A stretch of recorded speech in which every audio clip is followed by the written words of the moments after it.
বন্ধুরা আসুন, আমার সাথে আসুন, আমার মতোই গ্রামে চলে আসুন। নিজের পৈতৃক ভিটাতে, ঢাকা শহরের বড় বড় শহরের অট্টালিকা না থেকে মাটির টানে চলে আসুন।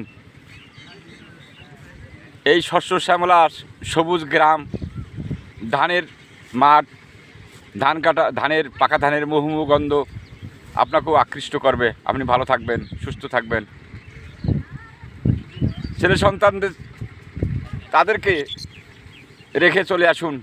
অনেক আর বৃদ্ধাশ্রমে যাওয়া লাগবে না, আপনি বৃদ্ধাশ্রমে যেতে হবে না। আপনি আপনার পৈতৃক ভিটায় চলে আসুন, গ্রামের বাড়িতে চলে আসুন।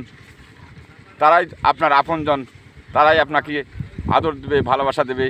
গ্রামের রাজপথ, এই গ্রামের মাঠ, ধান ক্ষেত, পুকুর, নদী, গাছপালা আপনার জন্য অপেক্ষা করছে। আপনি চলে আসুন। এখানে আসলে আপনি সুস্থ থাকবেন, ভালো থাকবেন। প্রিয় বন্ধুরা, আপনারা চলে আসুন। শহরে নয়, অবসর সময় গ্রামে আসলেই ভালো থাকবেন, আমার মতো ভালো থাকবেন, খুব সুখে থাকবেন, সুস্থ থাকবেন, আনন্দ কোলাহল মুখর জীবনযাপন করবেন। আপনাকে আর বৃদ্ধাশ্রমে যাওয়া লাগবে না। সেখানে চার দেয়ালের অন্ধকার কুটিরে বসে বসে টেনশন করা লাগবে না। যেটুকু আছে যার, পৈতৃক ভিটায় চলে আসুন, জন্ম ভিটায় চলে আসুন।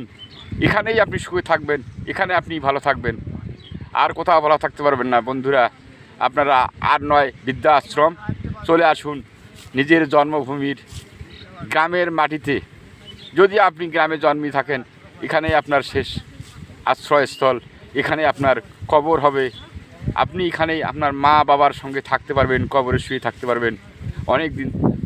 ভালো থাকবেন, সুস্থ থাকবেন। সুশীতল বাতাস, এই এই দূষণমুক্ত বাতাস আপনাকে মোহিত করবে, আপনাকে ভালো রাখবে। এটাই আমার শেষ অনুরোধ। আপনারা শহরে নয়, আপনি আপনার নিজ গ্রামে চলে আসুন। এখানে অনেক ভালো থাকবেন আমার মতো। আসসালামু আলাইকুম।